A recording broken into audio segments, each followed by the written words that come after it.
Hi, Mike Petrie here for Niagara Pre Owned and Niagara Chrysler. Listen, I have a free gift for you guys today. I have a free video for you guys to watch. It's a 10-step video on how to do a proper test drive. You're going to appreciate that because most people just don't know how to do a proper test drive. You know, they get in the car and heat's going and the radio's blaring and all the things you shouldn't do when you're doing a proper test drive. I'll show you how to do it properly. So stick around until the end of the video and I'll see you there. But enjoy this one, and it's a freebie on the house.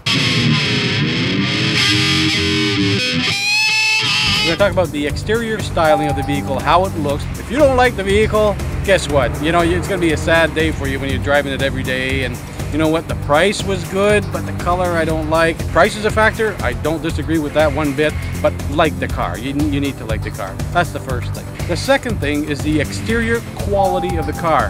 Here's what I mean. When you're looking at a vehicle, you have different gaps along the hood trims and the trunk trims. When you look at them, make sure they're even. Make sure they're even. You look at this side, you come over and you look at this side. If it's all crooked, there may be something wrong with the vehicle. You know, it could be just an adjustment, but I mean, they should take the time to make it proper for you right off the bat. Run your finger under the hood lip. If it feels rough, it could have been repainted. Does everything fit right?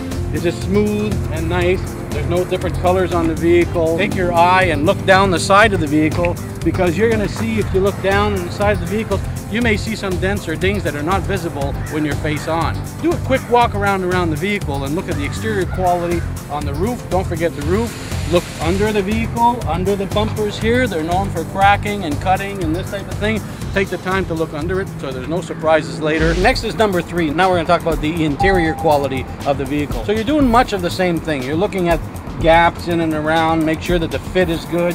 You're making sure that everything feels good, you know, that it's nice and solid. Does it feel comfortable when you're sitting down? Just the overall quality. Nothing is dangling, everything feels solid, everything's fine. And in number 4, we go into the accessibility. How are things laid out for you? In number 4, you want to make sure that the buttons and knobs are reachable when you're driving. Are the controls easily controlled? Check out your steering wheel. The rim of the steering wheel should be no higher than your shoulder height.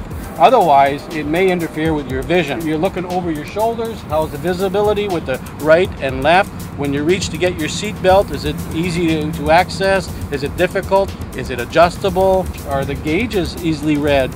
Is there too much sunshine, too much glare?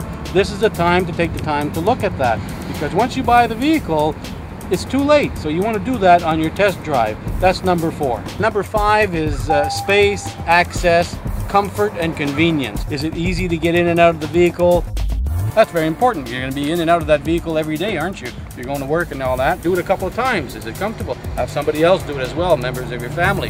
The other thing in the back, the access in the front might be good, but maybe the back isn't. So you need to do both, the front and the back. Most vehicles have a child safety lock mechanism in the back of the vehicle here. There's a switch, and so, you know, is it functioning? Does it work? Does it have the feature? Because it's very important if you have young children, because safety is a big thing, right? Do the seats go down to give you some cargo conveniences and this type of thing? What's the capacity of the back? You need to fool around. You need to try it.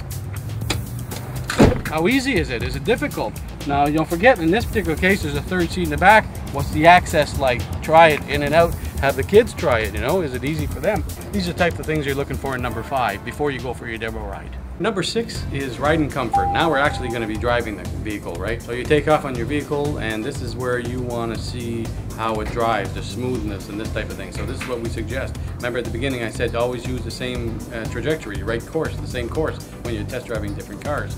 If you have access to, say, a dirt road or gravel road, and pavement, and use both so you can see the comfort of the ride. Try a U-turn and try sharp turns and this type of thing. I mean, if the car bounces too much for you in the rough road conditions, you may want to consider something with a little bit stiffer suspension. But this is the time to do this on your demo ride. So that, remember I said, where you choose your road is very important, because now's the time to actually test the vehicle. I mean, you like the look of it, you like the finish, you like the quality, everything was fine up until this point, but now you're actually driving the vehicle, so you need to take the time. The other thing you need to do now is to turn the radio off, turn the fans off, listen for noises, tire noises, wind noises.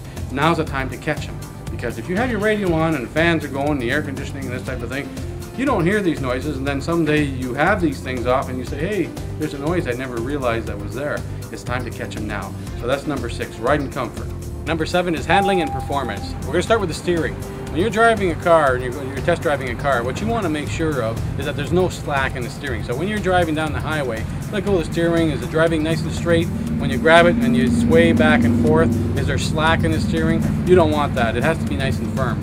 And also go into different parking lots and try, like in a mall for instance, trying to back in and out and turning you can see the turning radius at that point in residential areas and this type of thing. That's what you want to do with your steering.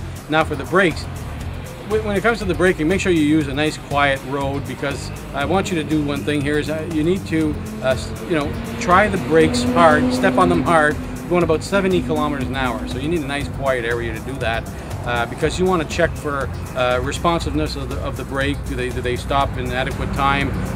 Do they feel spongy? Do they feel a vibration? You want to know how it responds, because we're talking about safety here. Does it stop quick enough? You need to do that test. It's a very important one. The other thing you want to do is at a stop position, put your foot on the brake and leave it on there. See if the pedal creeps down to the floor. These are the types of things you need to do on the braking systems as well. Now the other reason you want to stop hard with the brakes and do that test is because you want to make sure it doesn't pull to the right or to the left or one or the other, because that's another problem. The next step is on the acceleration, your transmission.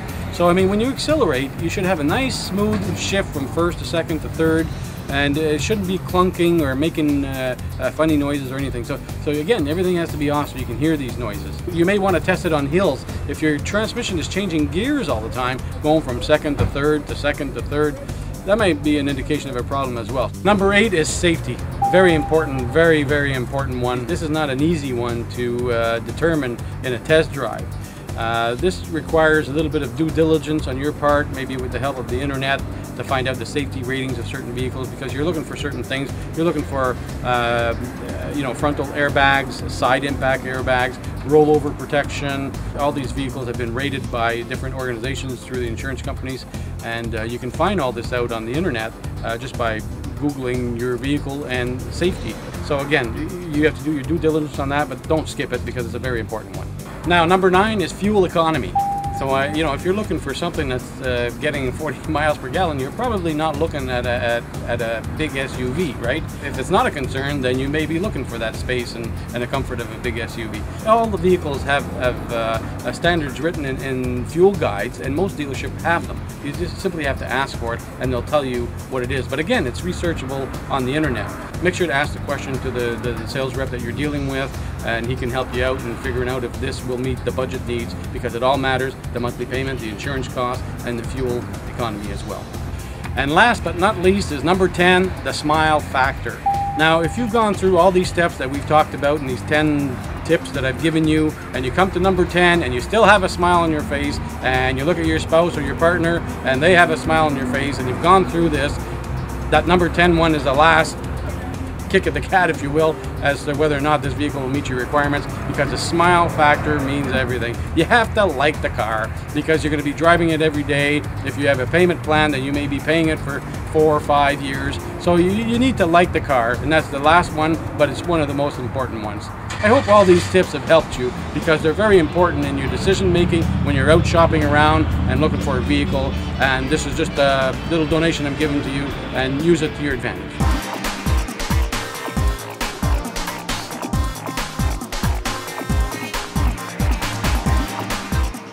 Thanks for taking the time and watching the video on the 10 steps on how to do a proper test drive. It's very important, I think. It's crucial, as a matter of fact, in the decision-making process of purchasing a vehicle, knowing what to do on a test drive. So I hope you enjoyed it as much as we did in making it. And you know what? I know you may not remember all these 10 steps when you walk in to our dealership, but we do. We made the video, so we know what to do. So when you come and see us, we'll take the time and go through those steps with you to make sure you make the proper decision. Again, thanks for watching the video. Come and see us soon.